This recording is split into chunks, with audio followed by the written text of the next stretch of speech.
The Lord be with you. Welcome to our daily lectionary email. Our lectionary readings for Saturday, April 4th are Psalms 48 and 49, Job chapter 26, Nehemiah 12, 27 to 47, 1 John 4, and the Gospel according to St. Matthew chapter 7, verses 15 through 29. Our lectionary note today, as we work through the book of Ecclesiastes, we are using, reminder, a table in the mist by Pastor Jeff Myers as a guide through Ecclesiastes. We heard last time in Ecclesiastes 1, verses 1 through 11, that all is vapor.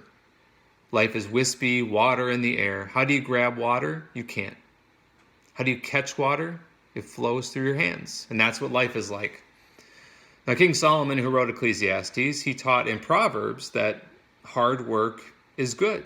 Go to the ant, you sluggard. She provides in summer and gathers in harvest. That's the message of Proverbs. But in Ecclesiastes, Solomon's message was, you can work hard, but don't think you can control the world. All is vapor.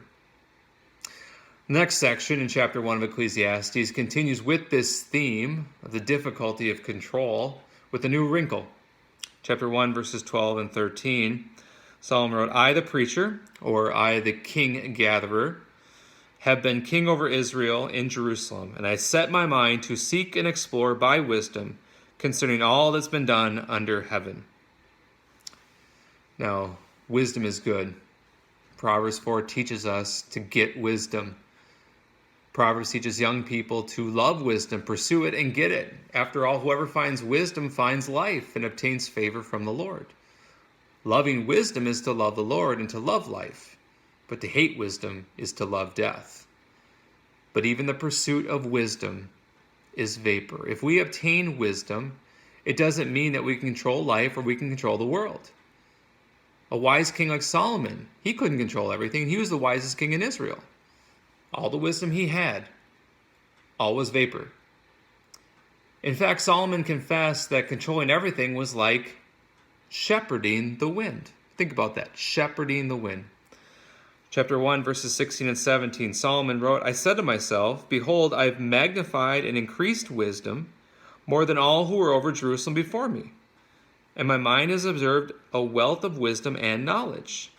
And I set my mind to know wisdom and to know madness and folly.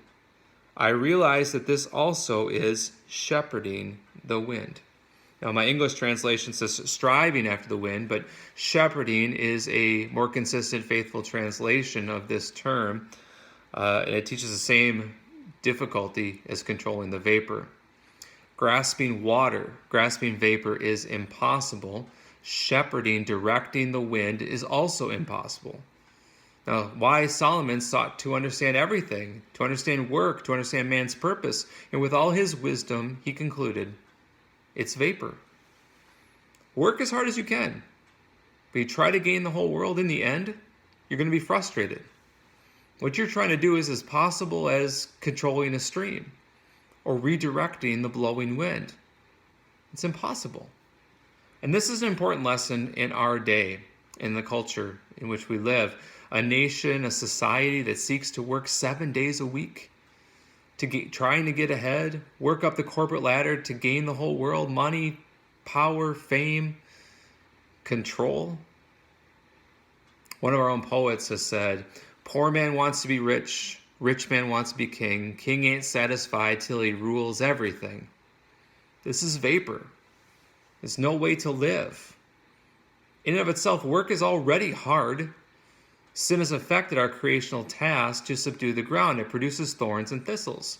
Our work puts sweat on our brows. Work hard, but you're not in control. Wisdom has taught Solomon this, and wisdom has revealed even the pursuit of wisdom leaves one recognizing that I can't control everything. In fact, wisdom teaches, verse 18, in much wisdom there is much grief. And increasing knowledge results in increasing pain. The wisest man to ever live recognized that wisdom didn't solve the problem. Being a wise king didn't better empower Solomon to control the world. He couldn't control the world, and he'd be frustrated in that pursuit, a pursuit of world-controlling wisdom. So, brothers and sisters, what's the response? Despair? That's not what Solomon advises us to do, and that's not what we are to do in the dilemma of our day. The crisis that we have here in 2020. It's to trust in God. He is in the vapor. His presence is the glory cloud. He controls the vapor. He controls and shepherds the wind. You try to be God, you will be frustrated. But you entrust yourself to the one who can do all that and more. That's the place you want to be. Right now, I hope we recognize that we can't grab the world that is vapor. Maybe we've always been hard workers. Maybe we've honored God in this and pursued wisdom. But what we need to do right now is to confess that He is God. He is in control. He's sovereign over the coronavirus. He's sovereign over this country, sovereign over the whole world. Trust in Him. And let this reminder of what faith is reground us in that glorious truth. We belong to Him who is in control. We belong to the one who created the vapor and can control it. We belong to the one who is the wind and directs it where to go. So don't strive in vain. Even if you want to do it, you can't control the world. You will be frustrated. So confess with wisdom, God is in control. To conclude, a quote from John Calvin from the Institutes of the Christian Religion, which Pastor Myers cites in his book. Calvin wrote, quote, "Each of us must then be so strong by the consciousness of our own happiness as to attain at least some knowledge of God. Thus, from the feeling of our own ignorance, vanity, poverty, infirmity, and, what is more, depravity and corruption, we recognize that the true light of wisdom, sound virtue, full of abundance of every good, and purity of righteousness rest in the Lord alone. To this extent, we are prompted by our own ills to contemplate the good things of God, and we cannot seriously aspire to Him before we become displeased with ourselves. Accordingly, the knowledge of ourselves not only arouses us to seek God, but also, as it were, lead us by the hand to find Him." End quote.